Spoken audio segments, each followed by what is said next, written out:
Қайырлы күн, достар. Жадыра Жұмакүлбайдың YouTube арнасына қош келдіңіздер. Бүгін бізде қонақта жас музыкант, Қазақстандағы ең атақты деген музыканттарды, дарынды балаларды тәрбиелейтін Ахмет Жұбанов атындағы республикалық дарынды балаларға арналған мектеп-интернатында оқып, Ұлыбританиядағы, оның ішіндегі Лондонда орналасқан осы елдің ең мықты музыкалық мектебі шекті аспаптарға арналған, музыканттарды тәрбиелейтін мектептің 100% грантын ұтып алған Азамат Мұхтарұлы бүгін бізде қонақта. Азаматпен сұхбатты назарларыңызға ұсынайық деп отырмыз. Азамат, ең алдымен қош келдің. Қалың қалай? Біріншіден, Англиядағы Ехуди Менюхин атындағы атақты музыкалық мектепке түсуіңмен, 100% грантты ұтып алуыңмен құттықтаймын. Рахмет. Осы қыркүйекте бастадың, сабақты? Қыркүйек айынан бастап сабағымды, осы жердегі сабағымды бастадым. Енді біріншіден бізге айтып өтші, осы грантты қалай ұтып алдың? Грантты ұтып алуымның себебі, мен алдын ала онлайн экзамен тапсырдым.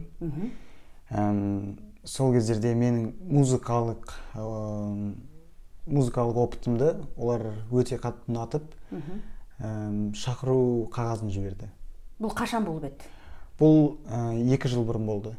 Бірақ та мен тілдің кесірінен 1 жылға кеш түсіп, ағылшын тілін жетік білмегендіктен, ағылшын тілін жетік білмегендіктен мен 1 жылға кешірек түстім осы жаққа. Демек, саған мүмкіндік берді ма олар 1 жыл осы ағылшыныңды жөндеп ал деп? 1 жыл бойы ағылшын тілін жетілдіріп ал деп өздері 1 жыл берді. Ал сонда емтихан қалай өтті? Онлайн өтті? Емтихан онлайн өтті. Бұл жақтың емтихандары бізге қарағанда өте өзгеше. Бір аптаның ішінде экзамен болады. Сол бір аптаның ішінде мен өзімнің аспабымнан сабақ болады. Сол сабақтан мен қалай тез игеріп аламын ба, соның бәрін байқайды олар бірінші. Соны байқағаннан кейін мен оны қалай оларға жеткіземін, соны көреді. Артынан менде тілмен де экзамен болады, өзіміздің музыкалық сабақтардан да экзамендер болады. Ең соңында гармония, сольфеджио деген секілді ме? Гармония, сольфеджио. Ол ең маңызды бізде музыканттарға сабақтар бар. Сол сабақтардан экзамен болады. Және де біз бұлар баланың қалай сөйлесетініне соған да қатты мән береді екен. Өйткені мінез құлқына, интернаттың меңгерушілерімен де жеке сұхбаттар болды бізде. Оның барлығын сонда есепке ала ма, оқуға грантты берердің алдында? Оның бәрін есепке алады. Және де грантқа түсу үшін олар баланың ата-анасының бүкіл банк счеттарын тексеріп, сондай официально бәрін тексеріп шығады. Банк счетын не үшін тексереді екен? Грантқа түсердің алдында кейбір ата-аналардың жағдайлары болады төлеуге балаға. Қаржылық жағдайы жете ме, жетпей ме дегенді тексере ме сонда? Соны да игереді. Алдын ала сұратады, Алдын ала сұратады. Қызық. Жалпы бұл мектеп туралы қайдан естіген едің? Өздерінің сайтынан қарап білдің бе, әлде бір достарың немесе осы Жұбанов мектебіндегі мұғалімің бағыт-бағдар берді ме? Менің Жұбанов мектебіндегі өзімнің 1-ші сыныптан бері оқытып келген мұғалімім бар, Емреева Ақмарал Ерланқызы. Ол кісі маған өзі Фейсбуктан менің досымның аккаунтынан көрген ғой. Мен досым Лондонға түскен. Ол досың? Ол досым грузин досымды. Сосын Ақмарал апайым ылғи да мені алға итеретінді. Сол айтты, осы мектепке тапсырып көр, сен түсе аласың дегендей өзінің сенімін білдіріп, мен де сол кездерде ата-анама айтып, бәріміз бірге шешім қабылдап, тапсырып көрдім. Ол жаңағы грузин досың виолончелист па болды? Ол баламен қайдан танысып едің? 2017 жылы Украин елінде ProArt деген конкурс болған. Сол кезде екеуміз бір группада өнер көрсеткенбіз. Сол кездерде жақсы танысып, жақсы дос болып қалғанбыз. 100% грантты ұттың. Ұттың деген хабар қашан келді? Ұттым деген хабар осы 2022-нің жаз айларында келді ғой. Бірден виза жасауға, рәсімдеуге кірісіп кеттің, сосын? шақырту келген кезде я бірден визаға бүкіл заттарымды жинап, сол бұлардың организаторлары да өздерінің мектептің жұмыскерлері де бүкіл баланың керек жарақтысын арнайы жазып жібереді екен. Сонысымен де бұл қызық болды. Мынандай заттарды алып кел деді саған? 8 киімің болсын дегендей жазып жіберді мысалға деймін де. Мысалға? Бүкіл баланың жаздық киім, қыстық киім, мынадай аяқ киім деген секілді бәрін жазып жібере ме екен сонда? Сондай қызықтар бар екен өздерінің. Енді мынау екі мемлекет, енді Қазақстан дамушы мемлекет, Ұлыбритания дамыған мемлекет дегендей, музыкалық мектеп екі жақта да дарынды балаларға арналған арнайы музыка саласынан тереңдетіп оқытатын мектеп, Қазақстандағы нөмір бірінші деп айтсақ болады, Жұбанов атындағы ең мықты мектептен келдің.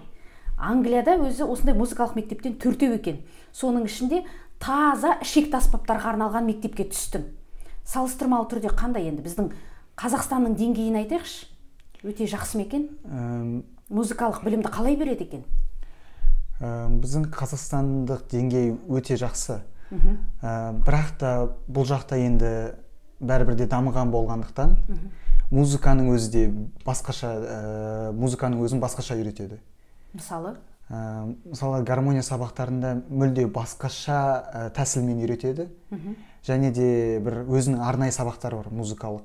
Ояқта мысалға біздің қазіргі заманауи музыканы зерттеу, және де әртүрлі жанрдағы музыкаларды зерттейтін сабақтары бар. Ондай бізде Қазақстанда жоқ. Бізде қалай айтса болады, классика деп үйретеді ғой. Ал бұл жақта сен қандай аспап ойна, сен бүкіл аспаптың қандай жанрда жүріп жатқанын, қандай бағытта жүріп жатқанын сен білуің керек екен. Сондай сабақтар. Ұнады ма ол саған? Өте өзгеше. Өйткені алдыңғы 90-да біз рок туралы үйрендік. Бірақ мен өзім ешқашан рокқа қызыққан емеспін. Дегенмен де музыкант ретінде музыканың барлық саласын білген дұрыс қой. Хабарың болған дұрыс.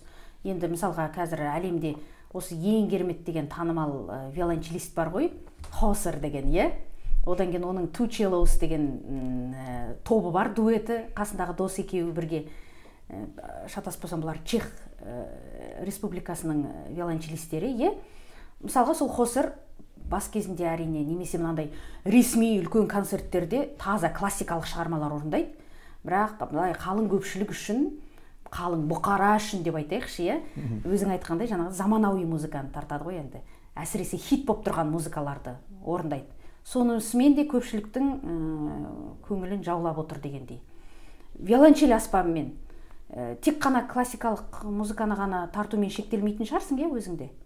Жоқ, мен репертуарыңда мысалы қандай музыкалар бар?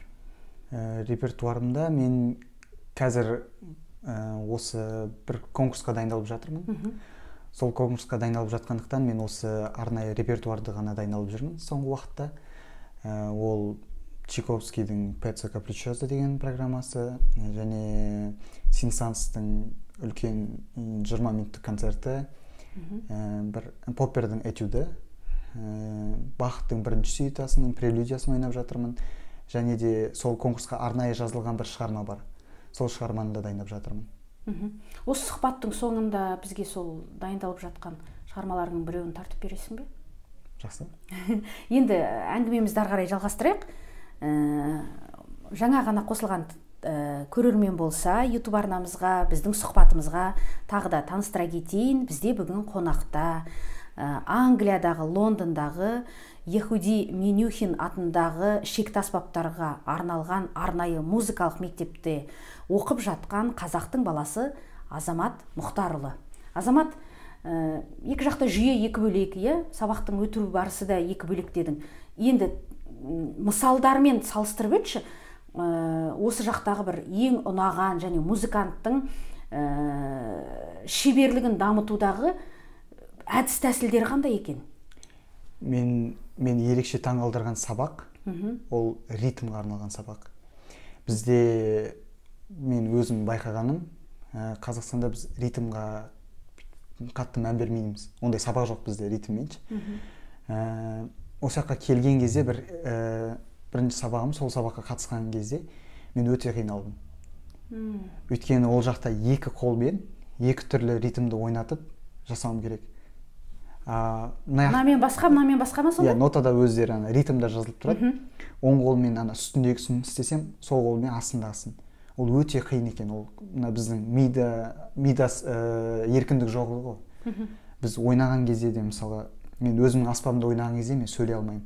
Негізі мен сөйлей алуым керек. Өйткені ол бостандықты білдіреді. Сол жағынан да өте... Мидың мына екі шары бар дейді ғой, иә? Сол екеуін бірге дамытуға арналған болып тұр ғой. Өйткені мысалға оң жақ қолмен бір шарды жұмыс істетсек, сол жақ қолмен бір шарды жұмыс істетеміз, екеуін қатар бір мезетте жұмыс істетуге арналған дүние болып тұр ғой, сондай жаттығулар, иә? Енді қазір қалай ол сабақты жақсы игеріп қалдың ба? Шүкір, енді ақырындап жақсы болып баратыр. Бірақ әлі күнге дейін өзінің қиындықтары бар. Өйткені мен үшін өте қиын болды ол. Әлі күнге дейін бір өзінің қиындықтары бар. Бірақ толық меңгеріп шығамын деген ойдамын. Виолончельден беретін мұғалімің туралы айтсаң осы жақтағы. Осы жақта менің мұғалімім аты Александр Шаушин. Өзі армяндық виолончелист, профессор. Енді ол кісі өзі солист болғандықтан үйрету тәсілі десек басқа десем де болады. Ақмарал апайыңмен салыстырмалы түрде мүлдем бөлек, е? Иә, мүлде бөлек, өйткені өзі ойнайды ғой ол кісі.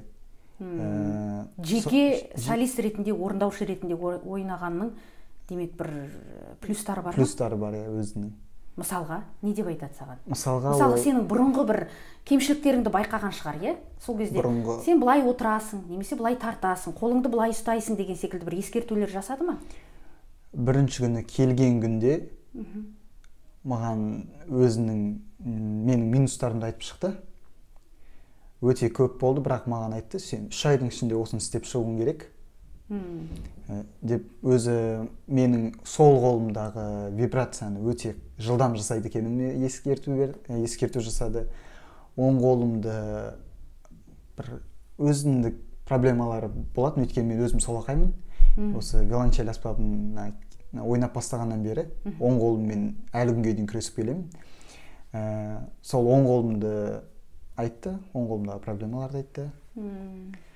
Қазіргі уақытта ол өте жақсы дамыды деп айта аламын. Өйткені ол кісі де өзі басқа тәсілдерді көрсетті да, соны босату үшін. Қазіргі уақытта бәрі жақсы болып келе жатыр. Постановка деген нәрсе бар ғой жалпы, иә, музыкада. Сен осы уақытқа дейін, осы жаққа келгенге дейін басқа бір постановкамен болғансың. Қазір жаңағы мұғалімнің айтуымен тағы бір дүниелерді енгіздің, өзгерттің, иә? Қиын болған жоқ па енді? Ол мектепте бір неше жыл оқыдың? 10 жыл, иә? 11-ші классқа көшкен едің биыл, иә? Жоқ, 12-ші сыныпқа көшкен едім. 12-ші сынып, соңғы сыныпқа көшкенсің, иә? Демек, 11 жыл бойы бір тартып келе жатқан дүниеңді өзгерткен кезде қиын болды ма? Бұл шыны керек өте қиын. Өйткені 11 жыл бойы бір мысалға біз бір позицияда ойнап жүрдім.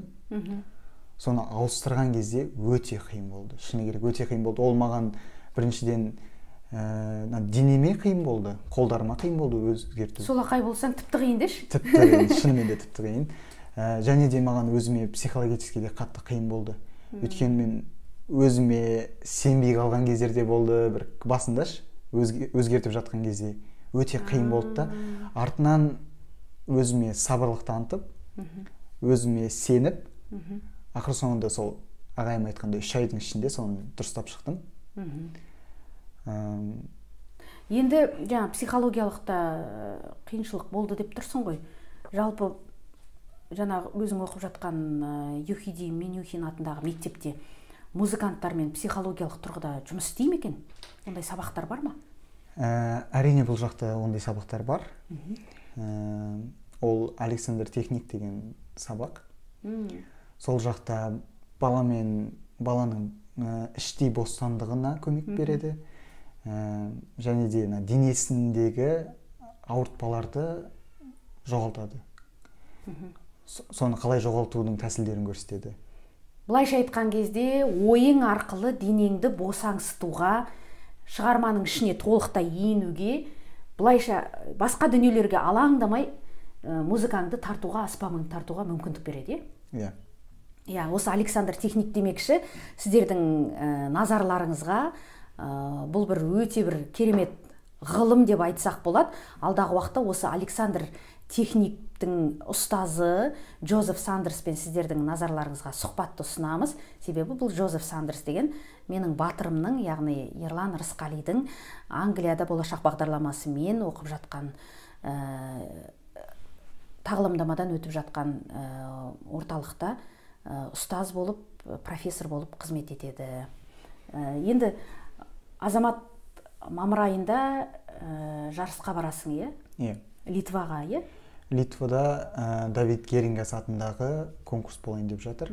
Бұл сенің халықаралық байқауға нешінші шығуың, Алла қаласа? Шыны керек, мен өзім халықаралық конкурстарға шыққандарымды санамайды екенмін. Бірақ бір шамасына бардың. Бір шамасына бардым. Нәтиже қалай болып еді осы уақытқа дейін? Бірнеше рет екінші, бірінші орындардың иегері болдым. Кейбір кездерде үшінші орындарды алдым. Ол кезде Жұбановтың оқушысы едің.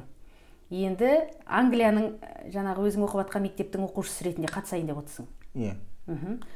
Қазір қыркүйектен бері бір 6-7 ай уақыт өтті. Қыркүйекке дейінгі музыкант Азамат пен қазіргі музыкант Азаматтың арасында демек бір айырмашылық бар ғой, иә? Айырмашылық бар. Толықсу, кемелдену бар ма?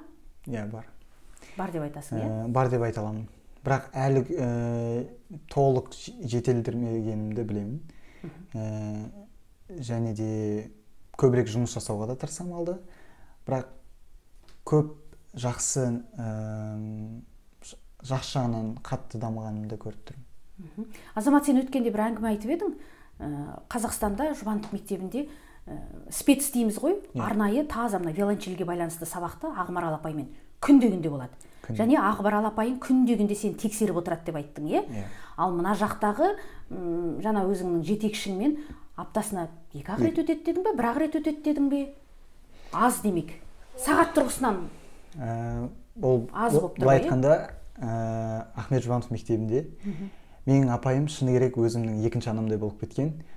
Мені бірінші сыныптан бері өте қатты қадағалап, мен көбінесе маған уақытын бөлгенін солай айта аламын. Басқа оқушыларға қарағанда маған көп уақытын бөлді, шыны керек. Соған алғысым шексіз апайыма.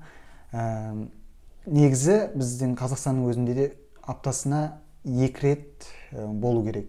Бірақ Ақмарал апай 3 рет қойған маған аптасына, және де өзіміздің үлкен мұғаліміміз бар, Жұмахамедова Айжан Абылайхановна деген. Сол кісіге 2 сағатын берген. Сонда 5 сабақ па? Аптасына 5 күнде 5 күнде виолончельден сабақ болды. Және суббота, воскресенье күндері апай өзі консерваторияға шақыратын, немесе мектепте дайындалуға рұқсат алып беретін. Кейбір кездерде бізде мектепте дайындалуға болмайтын кездерде болған ғой, каникул кездерінде мысалы. Сонда сен демек апта бойы күнде бір күн қалдырмай дайындалған екенсің ғой, иә? Ал енді мына жақта аптасына 1-ақ рет, 2-ақ рет аздық етпей ме екен? Қалай енді салыстырмалы түрде? Шыны керек, Ақмарал апай маған бұл туралы ескертіп келді. Осы соңғы кетер жылымда, кетердің алдында көп ескертті. Ар жаққа барған кезде сенде бұндай сабақ болмайды, сен өзің дайындалуға үйренуің керек деп көп айтатын. Шыны керек, осы жаққа келіп көзім жетті. Және де біздің Қазақстандағы оқушыларға айтқым келетіні, мұғалімдерінің сендерге уақыт арнап жатқанына үлкен алғыстарын білдіріңдер. Өйткені кейбір балалар соны бағаламайды ғой, сабақтан қала салады. Әр сабақты бағалауларыңды сұраймын. Мұғалім сендерге артық уақытын арнап жатса, сендер соған қатты қуанып, сол уақытты пайдаланып қалыңдар. Өйткені маған 2 сабақ шыны керек жеткіліксіз. Мен алдыңғы жолы бір сабақтың өзі қанша минутқа созылады? Бір сабақ бізде 55 минут болады. Осындағы? Иә, осында. Бір сабақ 55 минут. Сонда аптасына 2-ақ сағат қой, былайша айтқанда, иә? 2-ақ сағат, және де мұғалімнің өзінің ассистенті бар. Сол кісімен тағы 1 сағат, сонымен санағанда 3 сағат аптасына менде виолончельден сабағым бар. Сол кездерде уақытымды босқа кетіріп алмайын деп әр минутымды бағалаймын қазір. Ағылшыншаң жөнделіп қалды. Қазір түсінесің, жақсы түсінесің. Түсіну жағынан жақсы көтерілді осы 6 айдың ішінде. Сенің өзіңмен жеке ағылшын сабағын жеке өткізе ма өзіңе, мысалы осындай шетелден өзің секілді келген балаларға? Мен бірінші рет келген кезде мен сөйлей алмадым. Сол кездерде ойладым, мен шыны керек бірінші бала шығармын осындай сөйлей алмайтын, немесе дым айта алмай қалатын, дым түсінбей отқан деп. Сол кезде маған ағылшын мұғалімім айтты. Дым уайымдама, бұндай негізі көп жағдайда болады екен. Көп балаларда осындай жағдай болады екен. Түсінбеу, сөйлемеу, оның бәрі барьер ғой, былай айтқанда. Соны бірге жоғалтуға көмектесті. Сол енді ақырындап жақсарып баратыр, шүкір. Өзің секілді шетелден келген балалар көп қой, мұнда? Бұл, әртүрлі. Барлығына бірдей 100%-ық грант бере ме, әлде бағана өзің айтып қалдың, ата-анамның шотын тексерді де. Демек, бұл жерде ақылы да оқитын балалар бар ғой, Осы Англияның балалары, олар төлеп оқиды. Мен қанша пайыз екенін нақты білмеймін, бірақ олар төлеп оқиды. Ақыл оқиды. Ақыл оқиды. Ал басқа елден келген балаларды олар жақсылап тексереді. Егер де шынымен де бала талантты болса, бірақ ата-анасының мүмкіндігі жетпей тұрса, балаға 100%-ық жағдайға байланысты көреді. Байланысты көреді. Және де оларды сені ұнату керек толықтай. Ұнатпаса 100%-ық грантты бермейді дейсің ғой, Неше бала оқиды мектепте? 100-ге жуық деп айтайын. Өзім нақты білмей тұрмын, бірақ 100-ге жуық бала оқиды. Нешінші сыныптан бастап қабылдайды екен? 10 жастан, қателеспесем, 10 жастан бастап қабылдайды. 9-10 жастан бастап 16 жасқа дейін қабылдайды. 16. Сенің бағың жанып, әйтеуір түсіп кеттім дейсің ғой. Әйтпесе биыл 17 жаста емессің ғой? 17 жасқа толып, осы жаққа келдім. Бірақ, енді бір қызығы, Қазақстанда биыл 12-ші сынып оқуым керек еді, мектеп бітіруім керек еді. Мына жақта нешінші сыныпқа түстің? Біздің сынып жүйесімен санағанда, қателеспесем, 9-шы сынып. Әлі қанша сынып бар мұнда мысалға? Бұл жақта бір жақсы 11-ші сыныптан кейін кетіп қалуға болады екен. Сол 11-ші сыныпқа дейін оқып, сол бітіріп кетемін. 2 жыл оқып? Тағы 2 жыл оқып. Содан кейін университетке тапсырасың, Алла қаласа, Құдай қаласа, Англияның консерваториясын көздеп отырсың ба, әлде басқа жаққа барғың келе ме? Шыны керек, басқа жақты да көргім келеді. Швейцарияда бір жақсы профессор бар, Денис Северин деген, сол кісіге де барғым келеді. Және де енді Құдай бұйыртқандай болады, шыны керек. Әлі 2 жыл бар, зерттейсің, әлемде қандай мықты виолончелистер бар деп көресің дейсің ғой. Конкурстарға барып көремін. Сол кездерде нақты шешімді қабылдаймын деген ойдамын. Осы жақта да қалғым келеді, өйткені мен қазіргі мұғалімім, ол да өте мықты. Ол кісі университетте сабақ бере ме? Ол кісі осы Royal университетінде. Royal Academy of немесе College of Music деген бар, осында сондай, Сол жақта сабағым береді. Онда баруға мүмкіндігің бар екен ғой. Бұлай жай сабақтар, кәдімгі мектепте, орта мектепте оқытатын пәндер жағы, немесе басқадай мысалға спорт жағы деген секілді, жалпы музыкант балаларға мектепте қандай жағдай жасалған екен? Тайм-тейбл қандай? Шыны керек, спорт жағына өте қатты тәнтімін. Бұл жақта байқағаным, әр балада аптасына 1 рет бассейннен сабақ алады, жүзу сабағын алады. Және де өзі среда күні 1 сағат бар спортқа арналған. Сол кезде әр бала өзінің қалайтын спортын барып таңдайды.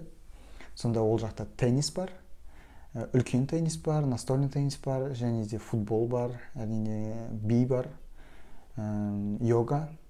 Тауға шығатын балалар дайындайтын бір сабақ бар. Және де сол жүзу сабағы. Қатысуға тырысасың ба барлығына? Шыны керек, мен өзім футболды өте қатты жақсы көремін. Сол үшін осы келгелі бері футболға қатысып жүрмін. Бірақ жүзу сабағынан бізде бір сабақтан бөлек 2 күн арнайы бар, 2 сағат балалар өзі келіп жүзсе болады. Сол уақыттарда өткізбей барамын.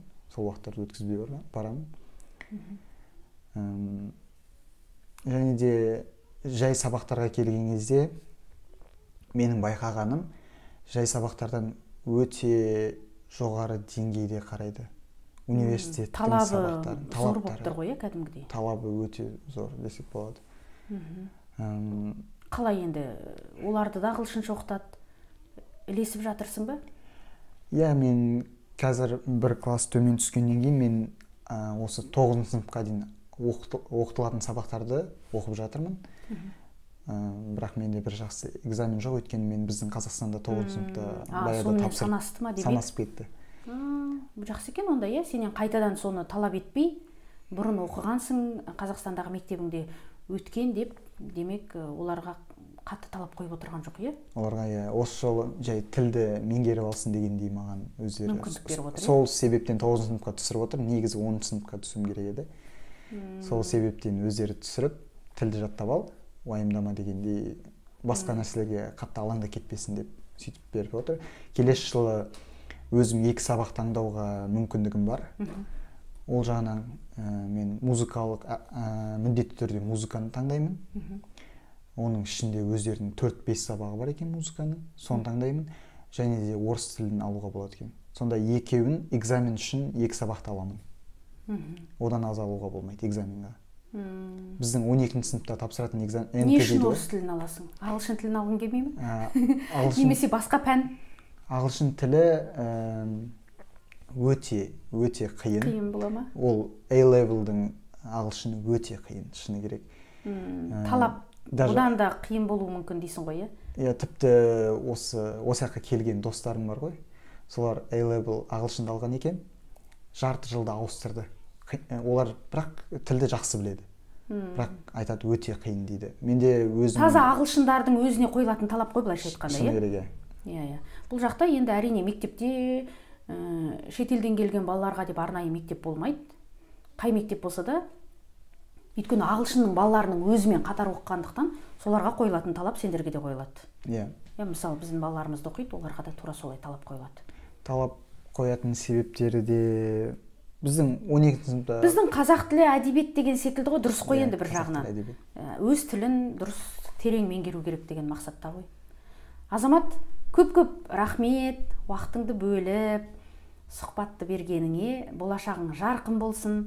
Мамыр айында келе жатқан байқауыңнан сүрінбей өтуіңе, қанжығаң майланып жүлделі оралуыңа тілектеспін. Алла қаласа сенің мектебіңе бір мүмкіндік болса, директорыңмен немесе өзің жетекшіңмен сөйлессең, біз барып ол кісілерден сұхбат алатын едік, мектебіңді көретін едік, концертіңе қатысатын едік. Сондықтан болашағыңа тек қана жақсылық тілеймін, жолың ашық болсын.